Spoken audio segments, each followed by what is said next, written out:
Hello guys, it's me, Deboto na lahat ng imahe ni Maria at saka ipapakita ko ang aking mga saints, chibi saints, at saka mga statues.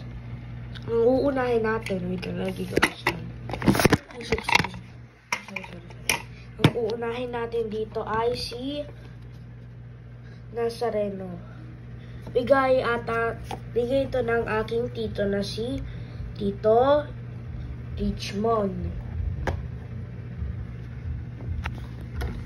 Ito naman ang medalya milagrosa na binili ko sa aking parish, sa aming shrine at parish. Ito po, Lady of Miraculous medal. So next naman po ay si Virgen de los Remedios de Pampanga, o kilala sa pagtawag na Indining Kapaldanan.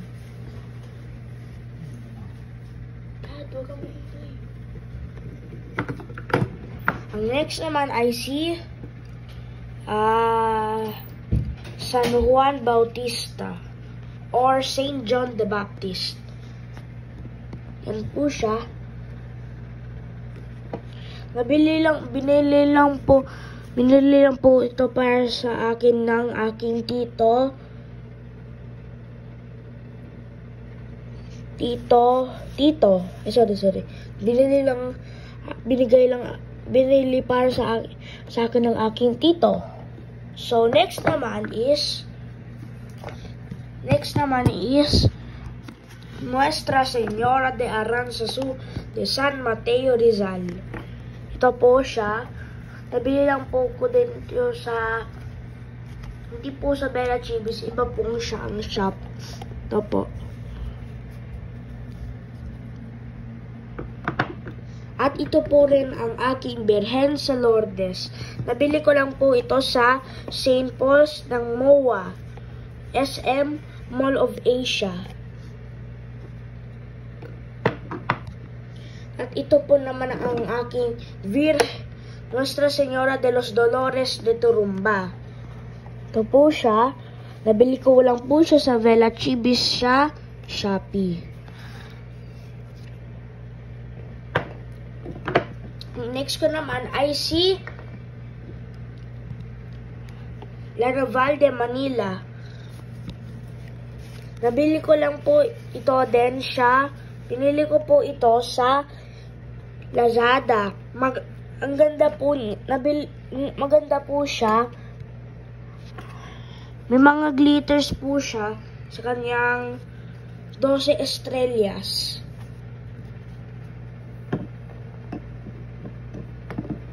Ang next naman ay ang Immaculada Concepcion ng Malolos ata.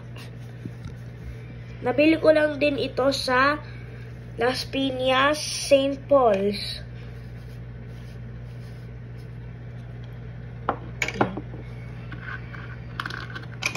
Ay, shucks. Sorry po.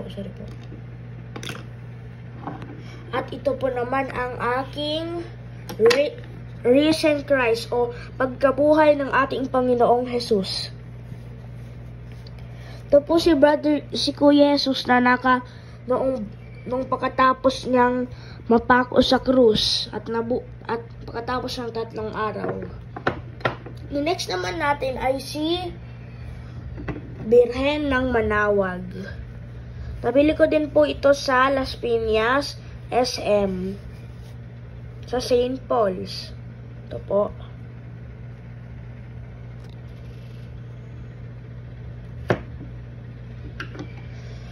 At ito po ang aking Santo Domingo.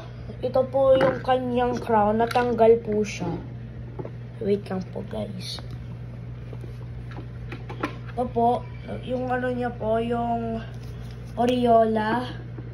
Kanya pong aureola. Natanggal po. Aureola niya po. Ito po. Pero ilalagay po namin to. Nanay ko ng tatay ko din po ito. Nabili ko din po pala ito sa Las Piñas din at saka sa St. Paul's. Yan po siya guys. Natanggal lang po corona niya. Lalagay. Ginatin ko na lang. Yan. Ay, sorry.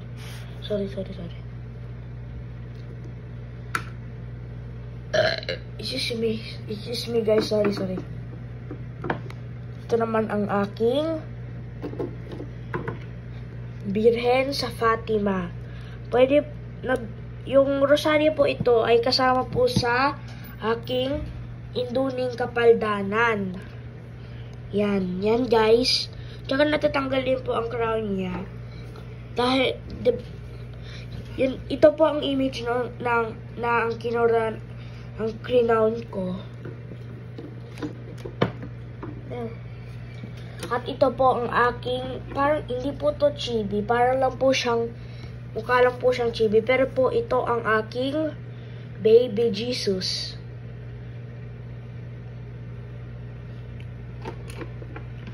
So yan lang po guys. Bye!